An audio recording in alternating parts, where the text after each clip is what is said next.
Students, আজকে আলোচনা করব ব্যবহারিক বাংলার মডিউল 3 রচনাধর্মী প্রশ্ন। এটা কিন্তু তোমাদের 10 বা 15 নম্বরে আসতে পারে।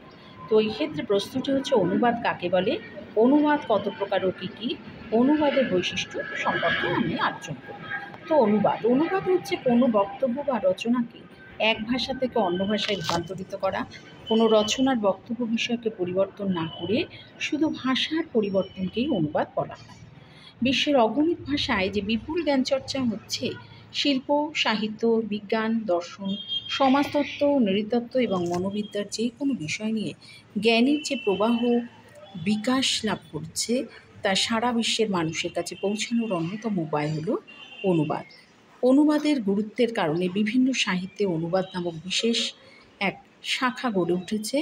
অনুবাদের দ্বারা পরস্পরের ভাষা কিন্তু সমৃদ্ধ হয়ে ওঠে। অনুবাদের শ্রেণীবিভাগ হিসাবে অনুবাদ কাজকে দুভাগে ভাগ করা যায়: আক্ষরিক অনুবাদ আর ভাবানুবাদ। আক্ষরিক অনুবাদ হচ্ছে যে মূল ভাষার প্রতিটি শব্দের প্রতিশব্দ ব্যবহার করে যে অনুবাদ করা হয় তাকে কিন্তু বলা হয় আক্ষরিক অনুবাদ।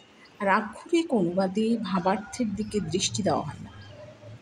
এক্ষেত্রে মেনি মাইন্ড এই বাক্যের অর্থ যদি করা হয় অনেক মানুষ অনেক মন, তাহলে তাতে কিন্তু আক্ষরিক অনুবাদ কিন্তু একে বলাই যেতে পারে। আর ভাবানুবাদ হচ্ছে মূল ভাষার ভাব ঠিক রেখে সুবিধা মতো নিজের ভাষার বক্তব্য প্রকাশ করাকে কিন্তু বলা হয় ভাবানুবাদ। ভাবানুবাদে মূল রচনার প্রতিটি শব্দের অনুবাদ করা হয় না। মেনি মাইন্ড এই বাক্যের অর্থ যদি করা হয় নানা মুনির নানা মত, তাহলে তাকে কিন্তু ভাবানুবাদ বলা যায়।